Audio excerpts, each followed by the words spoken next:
విశాలమైన భుజంపై చట్టం, ఒక బరువు కారు,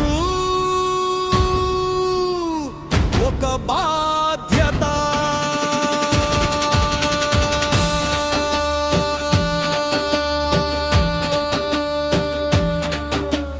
కళ్ళల్లో సుభాష్ చంద్రబోస్ తెగువ, నడకలో వల్లభాయ్ పటేలు ఉక్కు సంకల్పం. అతను మాట్లాడడు, అతని నిశ్శబ్దమే ఒక మరణ శాసనం. చెడ్డ పోలీసు అంటారా, సరే ఆ మురికే మాకు రక్షణ. లోకం నిద్రపోతే ఆ నీడ మనకి కాపలా.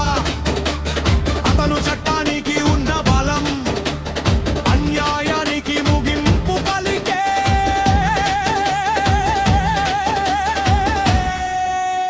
సత్యం. నేరస్తుడి ఎత్తుగడకి వీడు వేసేది పైగుట్టు కాదు, రితాడు. నక్కలాంటి తెలివితేటలు, పులిలాంటి గర్జన. అతని కోపం ఒక ప్రళయం, అతని తీర్పు ఒక సునామీ. చట్టం ఆలస్యం చేస్తే తన రెక్లెస్ వేగంతో న్యాయాన్ని వీధిలోకి లాగుతాడు. పుస్తకాల్లో నీతి చదివిన వాళ్ళు చాలా, కానీ వీధిలో నీతిని నిలబెట్టేవాడు ఒక్కడే.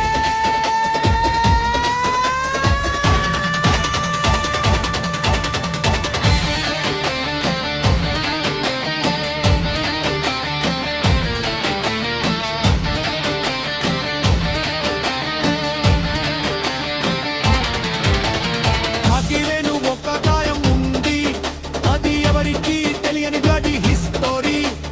పగలులా అందర్ద రక్షించే వీరుడు, చీకటి పడితే దేశం వాడే బ్రహ్మాస్త్రం. అతని సీక్రెట్ ఆపరేషన్ లో శత్రువుకి శవం కూడా దొరకదు. దేశ సరిహద్దుల వెనుక అతను చేసే వేట చరిత్ర రాయలేని ఒక రహస్యం. ఒక అధికారిగా లోకానికి తెలుసు, ఒక దేశ భక్తుడిగా మృత్యువుకి మాత్రమే తెలుసు. మంచి వాళ్ళకి మౌనం, దయ్యాల పాలిట దైవం. అతని రూత్లెస్నెస్ కి సరిహద్దు లేవు, అతని రేంజ్కి అడ్డంకులు లేవు. రావణుడు నవ్వితే తెలుసుకోవాలి, వాడికి ఇది ఆఖరి రాత్రి అని. పిల్లలు భయపడరు, అతని పేరు వింటే నేరస్తులకే పడుతుంది చల్లని చెమట. అశ్వత్థామల నిద్రలేని కళ్ళు, అర్జునుడిలా లక్ష్యం తప్పని చూపు.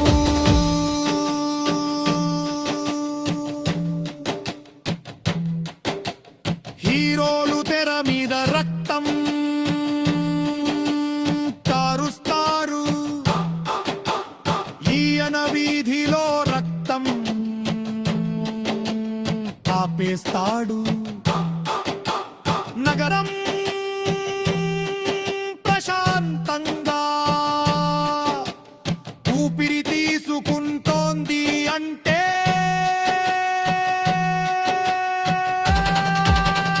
అక్కడ ఒక ఖాకీ చొక్కా చెమట చిందుస్తుంది.